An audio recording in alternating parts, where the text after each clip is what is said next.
మేషం వారికి ఈ యొక్క మార్చ్ 16వ తేదీ నుంచి మార్చి 31వ తేదీ వరకు ఎలా ఉండబోతుంది? ఏ దేవత ఆరాధన చేసుకోవాలి? ఎటువంటి విషయాల్లో జాగ్రత్తగా ఉండాలి ఈ పక్ష ఫలితాల్లో?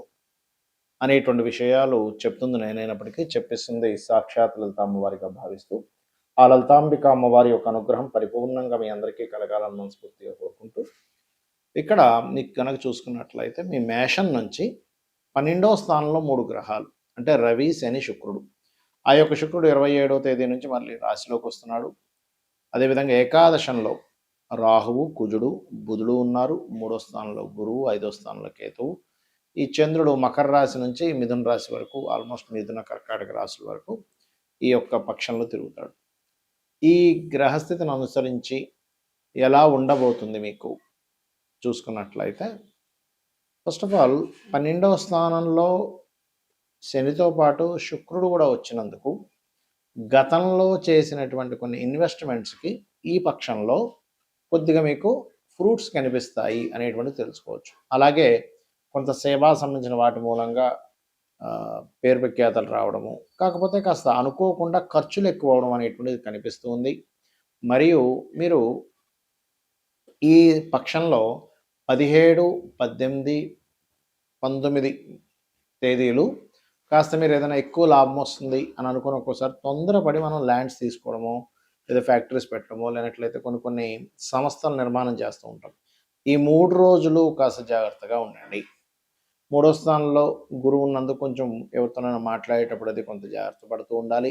మరియు అదేవిధంగా నిర్ణయాలు తీసుకునేటప్పుడు కాస్త జాగ్రత్తగా నిర్ణయాలు తీసుకోండి.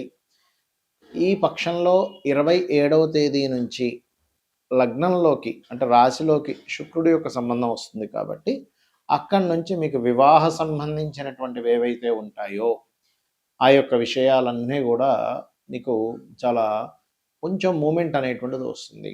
కాకపోతే 12వ స్థానంలో శని రవులు కూడా ఉంటున్నారు కాబట్టి కాస్త వివాహ జీవితం విషయంలో అనవసరమైన ఈగోస్ కూడా వచ్చే ఛాన్సెస్ ఉంటాయి. ఈగో సంబంధించిన వాటి మూలంగా కూడా కొంత ఇబ్బందులు వస్తాయి కాబట్టి ఆ విషయంలో జాగ్రత్తగా ఉండండి.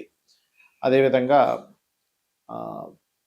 మీరు చేయవలసిన దేవతారాధన ఏమిటి చూసుకున్నట్లయితే, మీరు ఎక్కువగా గణపతి ఆరాధన చేయండి. ఉద్యోగం కోసం ఉన్న ప్రదేశం కాకుండా ఇతర ప్రదేశాలకు వెళ్ళి ప్రయత్నం చేసుకుంటేనే ఉద్యోగ సంబంధించినటువంటి విషయంలో మీకు ఈ పక్షంలో అనుకూలత అనేటువంటిది ఏర్పడుతుంది. ఇక మీరు చేయవలసినటువంటి దేవతారాధన గణపతి ఆరాధన, సూర్య నమస్కారాలు ఎక్కువగా చేయండి. మరియు వీలైనంత మట్టుకు గోవుకి ఏలినాటి శని నడుస్తుంది కాబట్టి గోవుకి బెల్లం తినిపించండి. అన్ని విధాలు మీకు బాగుంటుంది. చాలామంది ఏంటంటే ఈ మనకు నెక్స్ట్ రాబోయేటువంటి ఉగాది విషయంలో కానివ్వండి, ఎందుకంటే మనకి పక్షంలో ఉగాది వస్తుంది కాబట్టి ఉగాదికి సంబంధించినటువంటి విషయంలో ఆదాయ వ్యయాలు, లేకపోతే రాజ్యభుజ అవమానాలు, ఏలినాటి శని, సర్పదోషాలు ఇవే చూసుకుంటుంటాం. అంటే కాలసర్పదోషం ఉంది కదా. అయితే వీటన్నిటికంటే ముఖ్యంగా మనం చూసుకోవాల్సిన విషయం ఏమిటి అంటే, మీరు మీ పర్సనల్ చార్ట్ అనేది ఒకటి ఉంది. ప్రతి జీవి కూడా వాళ్ళ యొక్క పూర్వజన్మలో చేసిన పాపకర్మలు, మంచి కర్మలు, వాటి వల్ల చార్ట్ అనేది మనకి క్రియేట్ అవుతుంది. పర్ఫెక్ట్గా ఆ యొక్క సమయంలోనే ఆ గ్రహస్థితి ఉన్నప్పుడే పుడతాడు జీవుడు. ఎవరెవరికి రుణపడి ఉన్నాడో ఆ రుణాలు తీర్చుకోవడానికి, ఎవరెవరు ఈయనకు రుణపడి ఉన్నారు వాళ్ళందరూ కూడా ఈ యొక్క జీవితంలో కలుస్తారు. అందుకని మనం ఏం చేయాలి, మన జన్మజాతకంలో లగ్నాన్ని ముందుగా పరిశీలన చేసుకోవాలి. అంటే మన లగ్నరీత్యా మనకి ఏ పూర్వజన్మ కర్మ వల్ల ఇది జన్మించాం. ఒక్కొక్క లగ్నానికి ఒక్కొక్క ఇది ఉంటుందండి. ఇప్పుడు మేషలగ్నం ఉందనుకోండి, వాళ్ళ పూర్వజన్మ కర్మ అంతా కూడా ఈ ఎవరికైనా అప్పులు ఇవ్వడం, తీసుకోవడం ద్వారా ఇరుక్కుపోతుంటారు. అది ప్రధానంగా చూసుకోవాలి. అదే వృషభం అనుకోండి, మీకు గురువులతో తెలియకుండానే గురువుల వల్ల యొక్క శాపం అనుకోండి, లేకపోతే అంటే ఏదైనా గురు సంబంధించినటువంటి దీంట్లో ఉంటుంటుంది వాళ్ళకి, వాళ్ళ లైఫ్ అంతా కూడా.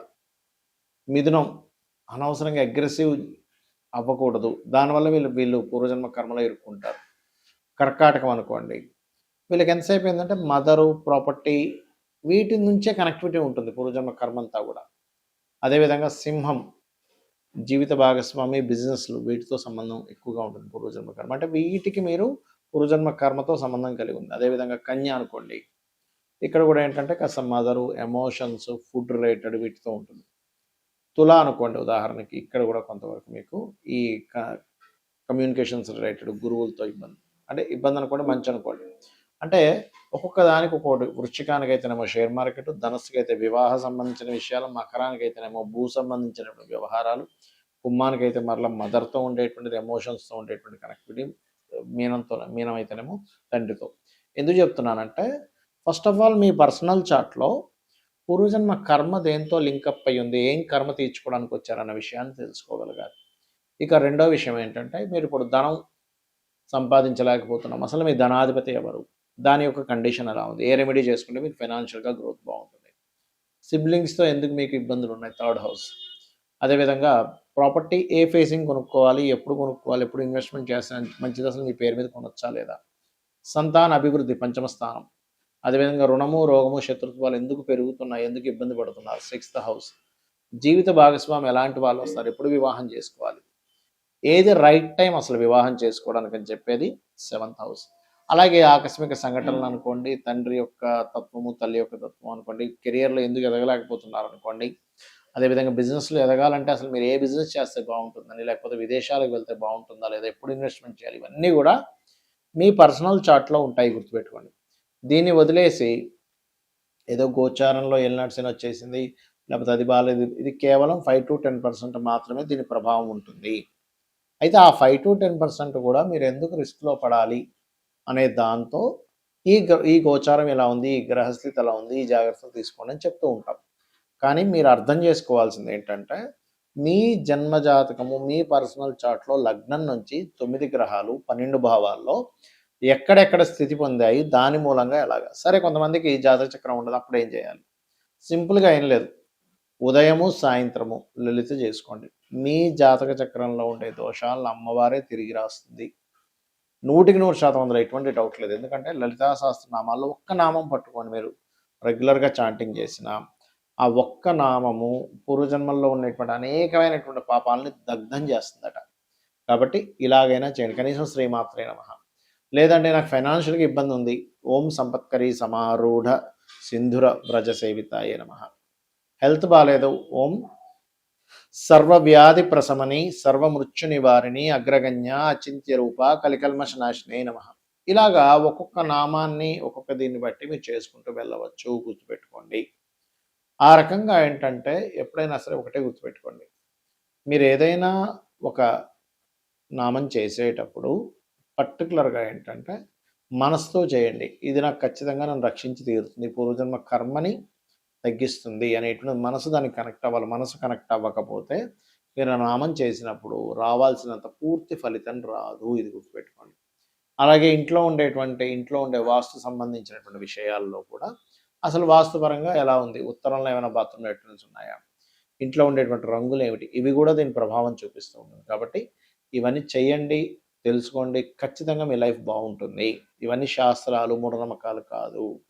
సో కాకపోతే ఏంటంటే, ఇప్పుడు చూడండి, మనకి డాక్టర్స్ కావచ్చు, ఇంజనీర్స్ కావచ్చు, లేకపోతే మనకి మెకానిక్ వెళ్తే బండి వెహికల్ చేసి రిపేర్ చేసేవాడు కావచ్చు, వాడు సరిగ్గా పూర్తిగా తెలుసుకోకపోతే ఏమవుతుంది, ఒకదానికోటి చేస్తాడు. అలాగే శాస్త్రాన్ని పూర్తిగా తెలుసుకునే ప్రయత్నం చేయండి. శ్రీమాత్రే నమః.